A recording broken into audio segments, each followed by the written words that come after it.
행복할 때 행복에 매달리지 말라. 불행할 때 불행을 회피하지 말라. 자기 삶을 순간순간 살펴보라. 멈춰 있는 것은 아무것도 없다.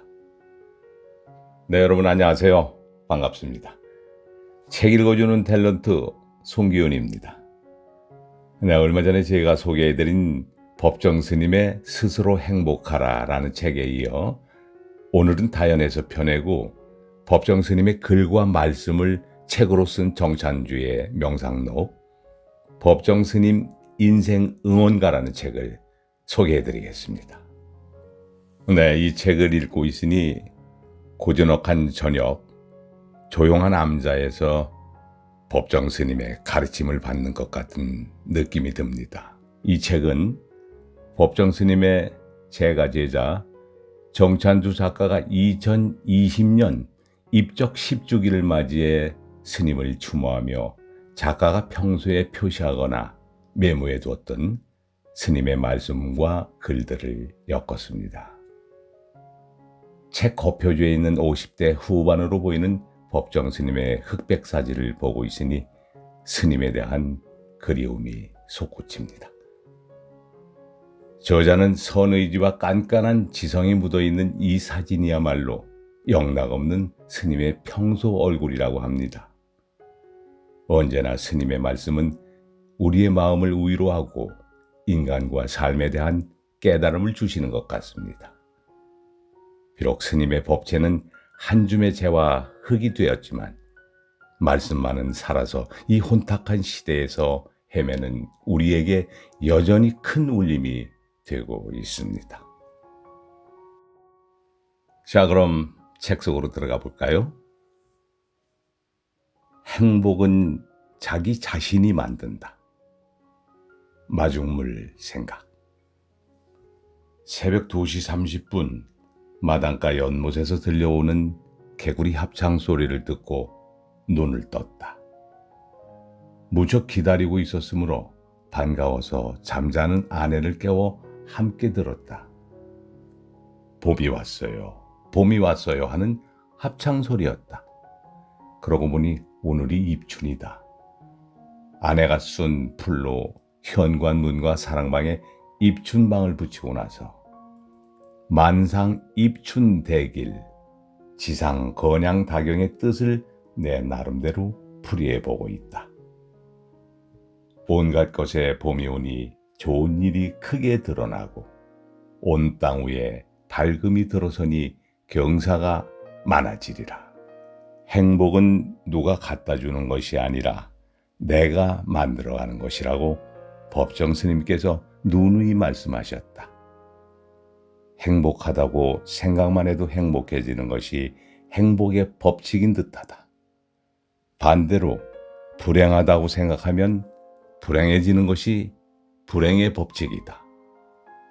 행복의 조건은 정신에서 찾아야지 물질에서 구해서는 안 된다.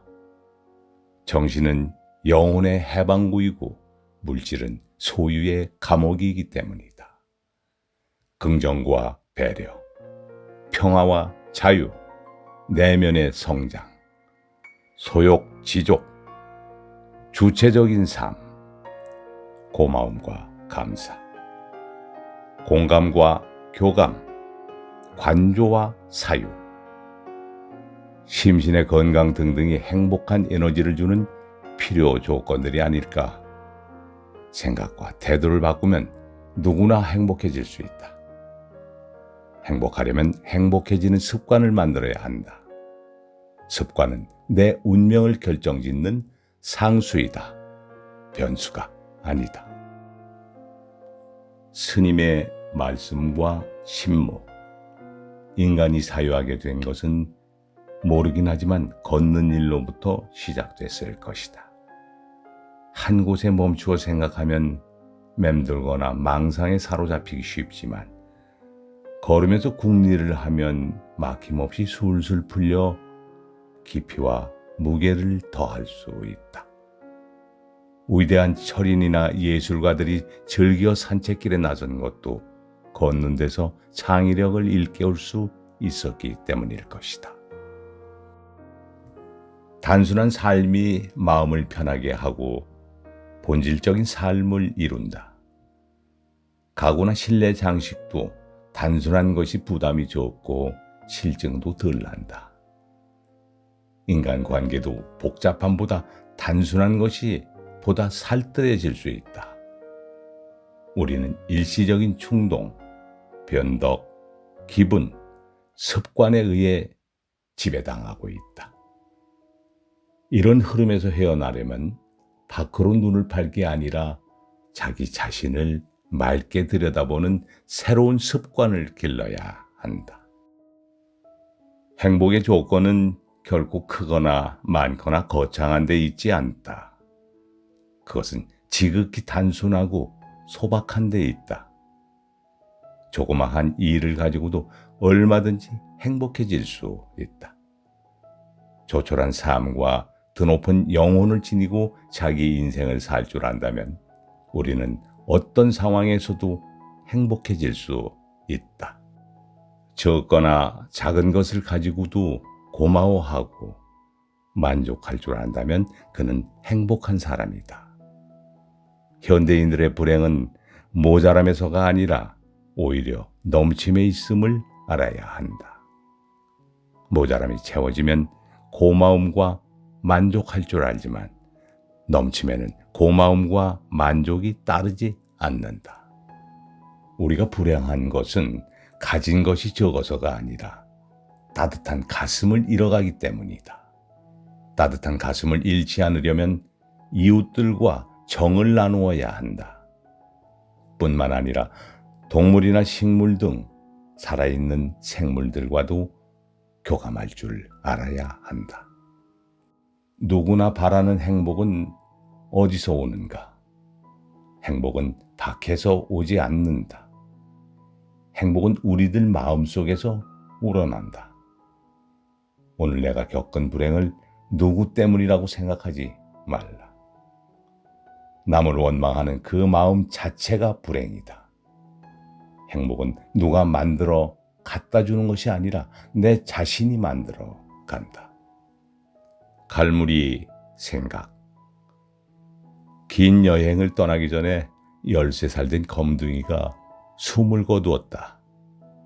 삼방 뒤에 봉분을 만들고 향을 피워주었다.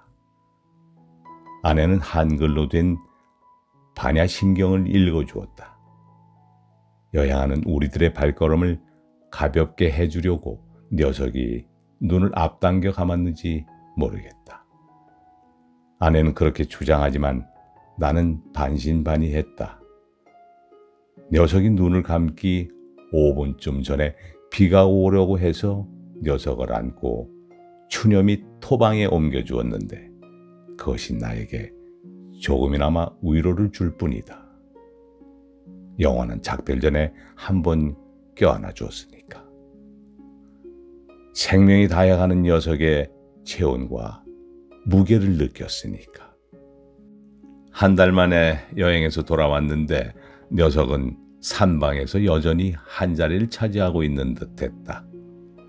녀석의 그림자가 어른됐다. 할 수 없이 지인이 키우던 1살 흰둥이를 입양해 검둥이를 대신하게 했다. 흰둥이의 이름은 행운이다. 행운이라고 장명한 까닭은 녀석을 만난 것이 행운이라는 생각이 들어서다. 아내가 끼니를 챙겨주던 새끼 길고양이 노랑이도 산방을 찾아왔다. 나는 아내에게 고양이 이름을 행복이라고 부르면 좋겠다고 제의했다. 어느새 아내는 노랑이를 행복이라고 부르고 있다. 행복이라고 부르는 순간 아내 역시 행복해지지 않을까 싶다. 그렇다. 행복이란 하늘에서 뚝 떨어지는 것이 아니다. 나의 생각, 언행, 습관에서 생겨나는 긍정의 메아리인 것이다. 어떠셨나요? 그리운 스님의 귀한 말씀을 책을 통해 만나니 머리가 가벼워지고 마음의 묵은 때가 다 벗겨지는 것 같습니다. 우리의 영혼을 풍요롭게 하는 스님의 말씀이 담긴 책을 보며 마시는 차의 향기가 오늘따라 더욱 은은하게 느껴지네요. 선선한 가을날 이 책을 잠잠히 읽으면서 숨가쁘게 달려온 삶을 되돌아보시기 바랍니다. 오늘따라 스님이 참 그립습니다. 오늘도 함께해 주신 여러분께 감사드리면서 지금까지 책 읽어주는 탤런트 송기훈이었습니다.